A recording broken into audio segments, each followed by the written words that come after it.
અને સિંધી સમાજના અગ્રણીના સહકારથી ધાબળા ઉઠાડ્યા। શિયાળો શરૂ થઈ ગયો છે અને કચ્છ જિલ્લા સહિત ગાંધીધામમાં પણ ગુલાબી ઠંડીનો અહેસાસ થઈ રહ્યો છે। ત્યારે ગાંધીધામ સિટી ટ્રાફિક પોલીસની માનવતા સામે આવી છે।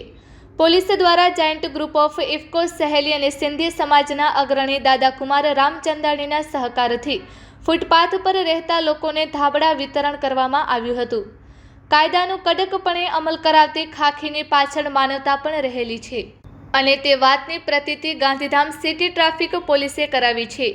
પોલીસની આ માનવતાનો વિડીયો પણ સામે આવ્યો છે, જેમાં જોઈ શકાય છે કે Gandhidham city traffic PI VR Patel, PSI DJ Prajapati સહિત સિંધી સમાજના અગ્રણી Dada Kumar Ramchandani, giant group of IFFCO સહેલીના યુડી ડોક્ટર સુનિતા દેવનાની, પ્રમુખ ભારતી માખીજાણી સાથે સમગ્ર city traffic police staff footpath પર નાના બાળકો સાથે ઠંડીમાં ઠૂંઠવાતા લોકોને ધાબળા ઓઢાડી રહ્યા છે। પોલીસની આ કામગીરીને લોકો બિરદાવી રહ્યા છે તેમજ સોશિયલ મીડિયામાં આ વિડીયો શેર કરી પોલીસની આ કામગીરીને બિરદાવી રહ્યા છે। Report by Bharti Makhijani, Gandhidham.